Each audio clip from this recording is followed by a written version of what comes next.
Yeah, I've had a lot of people asking to see my suspension setup on my 66 Galaxie. So I'm gonna do a quick video, kind of show you what I got, how things are installed from electrical to suspension. All right, here we go. Standard battery up front. Got a ground from the battery straight to the chassis. Chassis grounds are most important. Well, your continuity stays good in your car. Circuit breakers instead of fuses.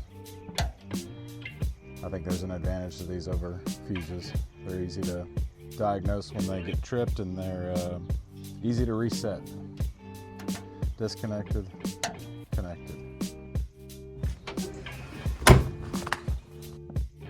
So back here in the back, I've got two Air Max air compressors, my tank, it's the other compressor, secondary battery. This helps with the load that these compressors draw. Makes it a little bit easier on all the electrical. There's another one of my circuit breakers.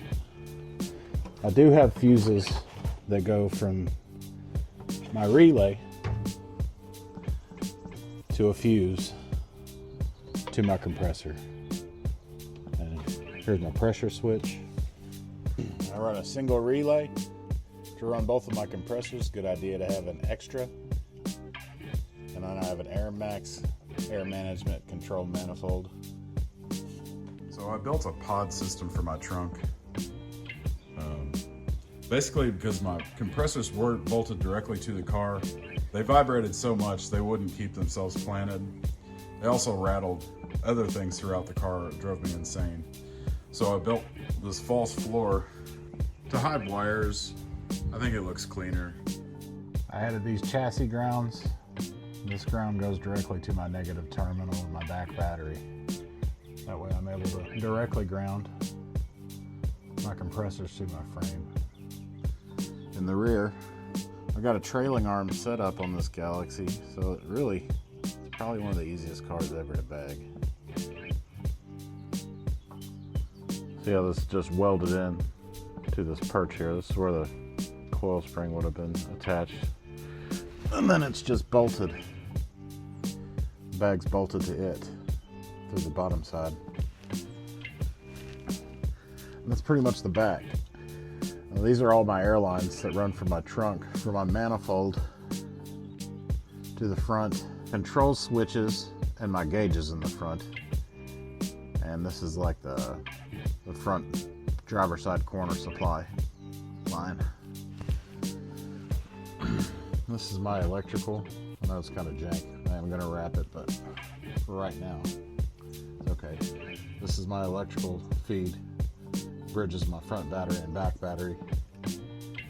And then this is my air to the front passenger side corner. And they all stub up through the trunk. This is the front bag setup. These are just stock control arms with a little welding done on them.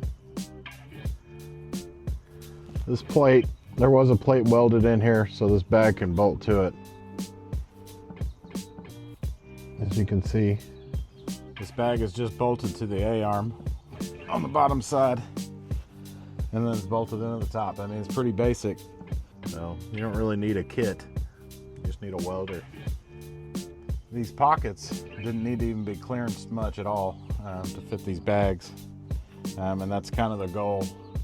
Make sure you're not going to be rubbing on anything. Because when you rub is when you start wearing holes through your bags, and then you end up on the side of the road. So you can get fingers all the way around it. That's what you're looking for. Sometimes people have to clearance these pockets out a little bit to clear bags. Like I said, all these airbags, all they do is replace the stock coil springs. That's it. So if you just keep that mindset, keep it simple, stupid, you can do it.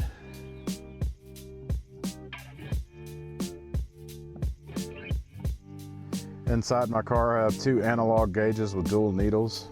So airlines actually plug into these. They're not electronic at all.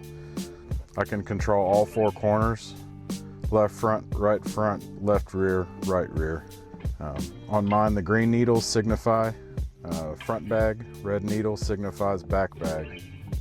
That goes for both of these gauges. I've got a kill switch so I can disarm my entire system. So that's my setup. If you guys have any more questions, I'll do my best to answer them. I plan on making a lot more content. Thanks for watching. Like, subscribe, and share if you can. Thanks.